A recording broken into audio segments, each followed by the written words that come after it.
ನಿನ್ನೆ ರಾತ್ರಿ ಮಳೆ ಬಂದಿದ್ದಕ್ಕೆ ಇವತ್ತು ವಾತಾವರಣ ಪೂರ ಚೇಂಜ್ ಆಗಿಬಿಟ್ಟಿದೆ. ಬಿಸಿಲಿದ್ದಿದ್ದು ಸ್ವಲ್ಪ ಅಲ್ಲೋಡ್ರಲ್ಲಿ ಒಂಥರ ಮಂಜೆಲ್ಲ ಕವಿಸ್ಕೊಂಡಂಗೆ ಈ ಕವಳ ಬಂದಿರೋ ಥರ ಆಗ್ತಾಯಿದೆ. ಆ ಕಡೆ ಕಾಣಿಸ್ತಾ ಇದೆಯಾ ನೋಡಿ, ಒಂಥರ ಕವಳ ಬಂದಿ ಥರ ಆಗ್ತಾಯಿದೆ. ಬಿಸಿಲು ಬಂದರೆ ಏನಾಗುತ್ತೋ ಗೊತ್ತಿಲ್ಲ, ಮತ್ತೆ ಅದೇ ಸೆಕೆ ಅಂತ ಬಿಸಿಲು ಬೀಳುತ್ತೇನೋ. ಆದರೆ ರಾತ್ರಿ ಮಳೆ ಬಂದಿರೋದಕ್ಕೆ ಎಲ್ಲ ಕವಳ ಬಂದಿರೋ ಥರ ಆಗ್ಬಿಟ್ಟಿದೆ ನೋಡ್ರಿ. ಆ ಕಡೆ ಎಲ್ಲ ಏನೋ ಇಲ್ಲಿಗೆ ಬಿಸಿಲು ನಿಂತೋಗ್ಬಿಟ್ಟು ತಣ್ಣಗೆ ಆಗ್ಬಿಟ್ರೆ ಸಾಕು, ಬಿಸಿಲಲ್ಲಿ ತಡ್ಕೊಳಕ್ಕಾಗ್ತಾಯಿಲ್ಲ. ಆಮೇಲೆ ಮಳೆಗೆ ನೀರು ಎಲ್ಲ ಕಡೆ ನೀರು ಅಂತ ಆವಾಗ ಅದನ್ನ ಹೇಳ್ತೀವೇನೋ. ಏನೋ ಈಗ ಸದ್ಯಕ್ಕೆ ಬಿಸಿಲು ಇಲ್ದಿದ್ರೆ ಸಾಕು ಅನ್ನಿಸ್ತೈತೆ ಅಷ್ಟೇ. ಅಂಥ ಜೋರಾಗಿ ಮಳೆ ಬಂತ ಬಿಡ್ತಾ ಗೊತ್ತಿಲ್ಲ. ರಾತ್ರಿ ಎಲ್ಲ ಮಳೆ ಬರ್ತಾನೇ ಇತ್ತು.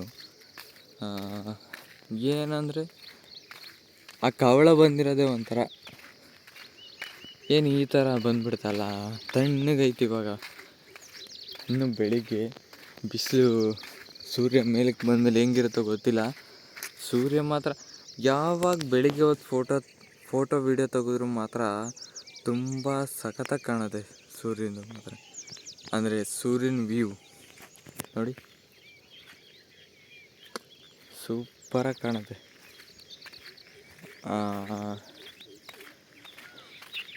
ಇವತ್ತು ಬೆಳಗ್ಗೆ ಕರೆಂಟ್ ಕೊಟ್ಬಿಟ್ಟಿದ್ದಾರೆ ನೋಡ್ರಿ. ಆ ಮೇಪೇರು ಎಷ್ಟು ಬಿರಿನ್ ಬೆಳ್ಕೊಂಬಿಟ್ಟಿದೆ. ಒಂದು ತಿಂಗಳಿಂದ ಒಂದು ವೀಡಿಯೋ ಮಾಡಾಕ್ತಿದ್ದೆ, ಕಟ್ ಮಾಡಾಕಿದ್ದಿದ್ದು. ಇವಾಗಲೇ ಮತ್ತೆ ಅದೇ ಹತ್ತಡಿ ಬಂದುಬಿಟ್ಟಿದೆ. ಆಗಲೇ ಎಷ್ಟು ಬಿರಿ ಬೆಳ್ಕೊಂಬರ್ತದೆ ಅಂದರೆ, ಅದೇನಾದರೂ ಅಷ್ಟು ಫಾಸ್ಟಾಗಿ ಬೆಳೆದಿದ್ದರೆ ಹಸುಗಳಿಗೆ ಮೇಂಟೈನೇ ಮಾಡೋಕ್ಕಾಗ್ತಿರಲಿಲ್ಲ. ಇಷ್ಟೇ ಇವತ್ತು ಕವಳ ಬಂದಿರೋದೇ ನನಗೊಂದು ಸ್ವಲ್ಪ ಸ್ಪೆಷಲ್ ಅಂತ ಅನ್ನಿಸ್ತು. ಈ ಸೂರ್ಯ ತುಂಬ ಚೆನ್ನಾಗಿ ಕಾಣಿಸ್ತಿದೆ. ಸೂರ್ಯ ಡೈಲಿ ಇದೇ ಥರ ಕಾಣಿಸುತ್ತೆ ಫೋಟೋ ತೆಗೆದ್ರೆ. ಇವತ್ತು ಬೆಳಗ್ಗೆನೇ ಕರೆಂಟ್ ಕೊಟ್ಟಿದ್ದಾರೆ. ಕರೆಂಟು ಏನು ಅವಶ್ಯಕತೆ ಇರೋದಿಲ್ಲ. ಅದು ಬಿಟ್ಟರೆ ಮೈನ್ ಪಾಯಿಂಟ್ ನನಗೆ ಕವಳ ಬಂದಿರೋದು, ಕವಳದ ಥರ ಕಾಣಿಸ್ತಾ ಇರೋದು ತುಂಬ ಸ್ಪೆಷಲ್ ಅನ್ನಿಸ್ತು. ಕವಳ ಅಂತಂದರೆ ಇವಾಗ ಫಾಗ್ ಥರ ಐತಲ್ಲ, ಅದನ್ನೇ ನಮ್ಮ ಕಡೆ ಹಂಗಂತಾರೆ.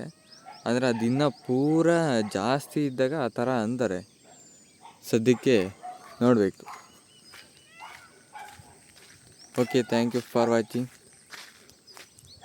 ಇನ್ನೊಂದು ವಿಡಿಯೋದಲ್ಲಿ ಸಿಗೋಣ.